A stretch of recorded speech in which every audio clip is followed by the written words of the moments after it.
ककाशी और Obito, Naruto के दो ऐसे कैरेक्टर्स जिनका रिश्ता सिर्फ दोस्ती तक नहीं था। यह दोनों एक दूसरे के साथी भी थे और एक दूसरे की कहानी का सबसे इम्पोर्टेंट हिस्सा भी।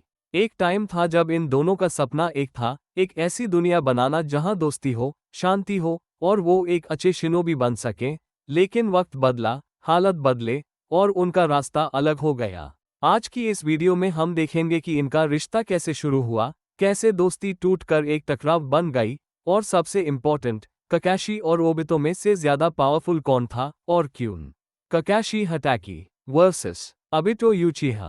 ककाशी और ओबितो की कहानी एक ऐसे दोस्ती की मिसाल है जिसमें डिसिप्लिन और इमोशन, रूल्स और रेबेलियन और स्ट्रेंथ और वल्नरेबिलिटी का एक अजीब सा लेकिन गहरा बैलेंस है। दोनों चाइल्डहुड में टीम मनाटो का हिस्सा द एक तरफ ककाशी, एक प्रोडिजी निंजा जो हर मिशन में परफेक्शन ढूंढता था, जिसके लिए रूल्स और एफिशिएंसी सब कुछ थे, और दूसरी तरफ ओबितो, एक क्लमजी ड्रीमर जो हर वक्त बाकी सभी निंजा से पीछे रह जाता था, लेकिन उसके दिल में एक सच्चे निंजा का सपना था, हॉकज बनने का, ताकि लोग उसको समझें और उसको अपनाएं।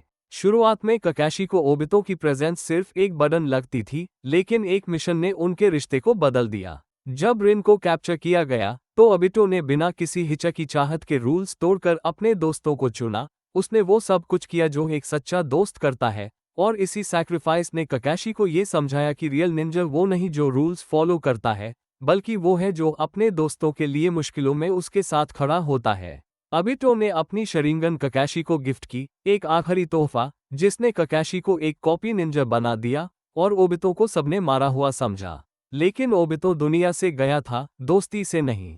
जब उसने रिन की मौत देखी ककाशी के हाथों, तो उसका पूरा विश्वास टूट गया, उसकी दुनिया अंधेरे में डूब गई और उसका दिल सिर्फ दर्द और गुस्से का घर बन गया। मदरा ने उसके जख्म को और गहरा किया, उसके इमोशंस को मैनिपुलेट करके उसको एक ऐसी इल्यूजनरी दुनिया का हिस्सा बनने पर मजबूर कर दिया जहां सब खुश होते, लेकिन वो खुशी असली नहीं होती। टैब ओबितो ने अपना चेहरा छुपाया और बन गया टोबी, एक मास्क्ड विलन जिसने एकात्सुकी को खड़ा किया, शिनोबी वर्ल्ड वॉर्स इग्नाइट किए और दुनिया के अगेंस्ट खुद को खड़ा कर दिया। लेकिन हर वर्ड के पीछे, हर चाल के पीछे एक टूटा हुआ इंसान था, एक ऐसी आत्मा जो सिर्फ एक खुशी भरी दुनिया चाहती थी जहां रिन जिंदा होती और सब दर्द खत्म हो जाता। इस बेचैनी का सबसे बड़ा सामना उसने उसके दोस्त से किया जिसे कभी अपना सबसे करीबी माना था, ककाशी। लेकिन ककाशी ने कभी भी ओबितो को पूरी तरह छोड़ दिया ऐसा नहीं था। उसके हर बैटल में, हर गिल्ट में, वो शरिंगन के जरिए ओबितो का सारा दर्द उसके साथ था।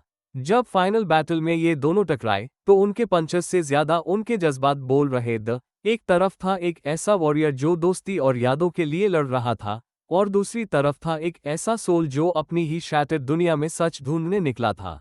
उनका ये टकराव सिर्फ फिजिकल पावर का नहीं, बल्कि ये एक इमोशनल और आइडियोलॉजिकल क्लैश था, एक ऐसी दोस्ती का अंजाम जो ट्रेजेडी के रास्ते से गुजर कर भी एक दूसरे को समझने के लिए लड़ रही थी। ओबितो का डाउनफॉल और ककाशी का रिडेम्पशन, यह दोनों एक दूसरे से इस तरह से जुड़े हुए द जैसे एक ही कहानी के दो अलग अलग रास्ते, जिनका एंड सिर्फ एक ही बात दिखाता है कि कभी कभी दर्द और दोस्ती का रिश्ता इतना गहरा होता है कि वो पूरी दुनिया के रूल्स से बड़ा बन जाता है।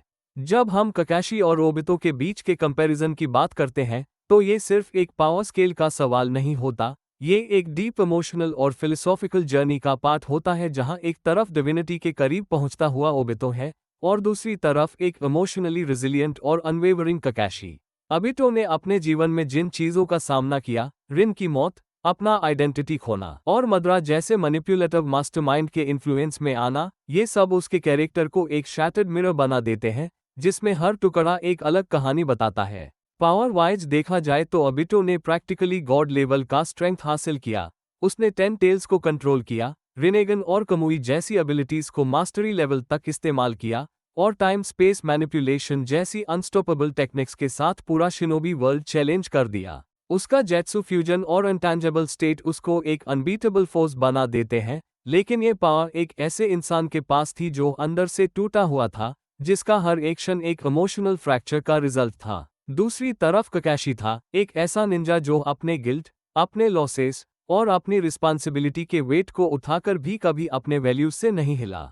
उसने अपने फादर को खोया, अपने टीम को खोया, ओबितो और रिन को खोया, लेकिन उसने कभी अपना रियल पथ से पीछे नहीं हटा। जब ओबितो ने अपनी पावर्स सैक्रिफाइस करके ककाशी को डबल मंगेक्यो शरिंगन दिया, तब ककाशी एक ऐसे गोड टियर निंजा में ट्रांसफॉर्म हुआ जिसका Kamui lightning blade, aerial teleportation attacks और अनपैरेलल्ड बैटल इंटेलिजेंस ने साबित कर दिया कि ट्रू मास्टरी सिर्फ टेक्निक्स से नहीं, बल्कि क्लैरिटी और पर्पस से आती है। इमोशनली, ककाशी वो रॉक बना जो कभी भी क्रम्बल नहीं हुआ, जिसे हर लॉस ने और ज्यादा ग्राउंडेड बनाया। और जब फाइनल बैटल के बाद सब कुछ सेटल होता है, तो हम देखते हैं कि ओबितो ने अपने आखिरी पलों में रिडेम्पशन चुना। उसने नारुतो और ककाशी के थ्रू उस लाइट को महसूस किया जिसे उसने कब का खो दिया था। तो अगर ये पूछा जाए कि सबसे स्ट्रांग कौन था, तो जवाब लेड है। ओबितो ने अपने अंदर एक ऐसी डिवाइन पावर पाई जिसे दुनिया समझ नहीं सकती थी, लेकिन उसके पावर का असली मतलब उसने तब समझा जब उसने ककाशी को वो स्ट्रेंथ दी जो उसको गाइड कर सके। और ककाशी ने अपने हर दर्द, हर सैक्रिफाइस को अपना साइलेंट स्ट्रेंथ बनाकर दिखाया कि एक ट्रू हीरो वही होता है जो अंधेरे में भी रोशनी बनकर अपने दोस्तों के लिए खड़ा होता है, जो बिना स्पॉटलाइट के भी अपने दोस्तों के लिए लड़ता है। ये कहानी सिर्फ पावर का कंपैरिजन नहीं, ये एक लेगेसी का रिफ्लेक्शन है, जहां एक ने दुनिया बदलने की सोची और दूसरे ने अपने दोस्तों के लिए उसको बचाने की। Final thought. तो अभी तक हमने ककाशी हटके और ओबितो यूचिहा के बीच की कहानी का एक डिटेल्ड और इमोशनल ब्रेकडाउन देखा, जहां दोस्ती और दर्द के बीच की रेखा कभी धुंधली हो जाती है, तो कभी एक दूसरे को डिफाइन करती है।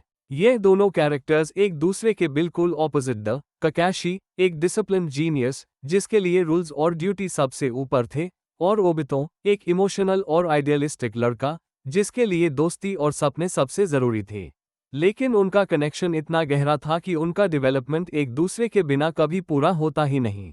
ओबितो के बिना ककाशी कभी भी एक कॉपी निंजा नहीं बन पाता, और ककाशी के बिना ओबितो कभी इतना इंटेंस और पावरफुल एंटागनिस्ट नहीं बनता, और फिर उसी डेप्थ के साथ रिडीम भी नहीं होता।